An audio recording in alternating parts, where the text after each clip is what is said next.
What is there about puppets that somehow give a certain poignancy and yet a certain strength to serious messages? It's hard to know, but what you're looking at is a master playwright puppeteer who has created pretty remarkable work.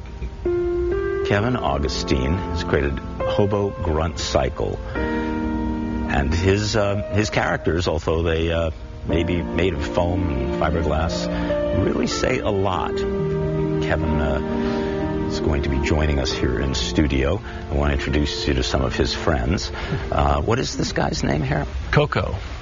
And Coco's a pretty nice fellow, but sort of. What is his role in all of this? His role, he's a comic white-faced clown, and there's a pecking order to the clowns, and he's near the top, and his job is to create trouble, and he avoids it at all costs. So he's the one who throws the pies, but never gets hit.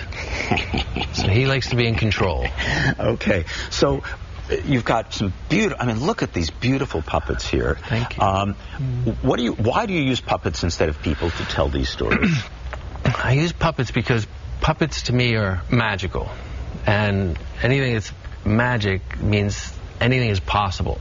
So your imagination can just run wild in terms of what you can do on stage once using puppets. So what is the message that what is this play about, Hobo Grunt Cycle? This play is about, it's a clown show that looks at the consequences of using violence in conflict resolution. Now that sounds very serious for a puppet show. It's always kind of a hard sell with my work because there's an assumption with puppets, and you don't assume readily that it's dramatic or it's challenging. It's supposed to be funny if we use puppets. Yeah. But they also, what can puppets do that, let's say, I mean, why not just have a bunch of human beings doing this instead?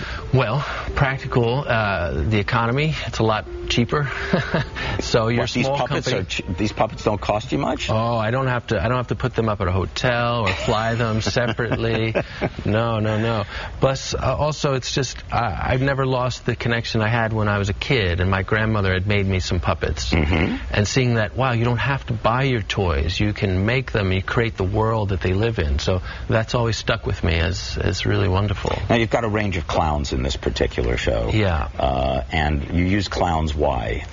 I use clowns because I was interested in the... You want me to take him? Sure. Okay. Yeah. I use clowns because I was looking at them...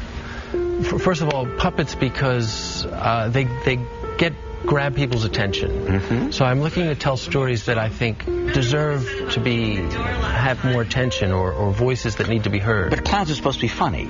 Clowns are supposed to be funny, but if you look at this guy, he's a really weary, he's the tramp. Yeah. He's a weary character. You want me to hold, Coco? I can do two puppets at the same time. I'm very good at this. And the story that I thought needed attention in our country is veterans' voices. And those particularly who come back from the war and have a different take and say, you know, they want to promote peace. And so looking at the military and then looking at clowns, I found a link that there's a hierarchy to both. These guys are the ones who get hit. They have to do the dirty work. Okay. And there's a similarity between these two. Yeah.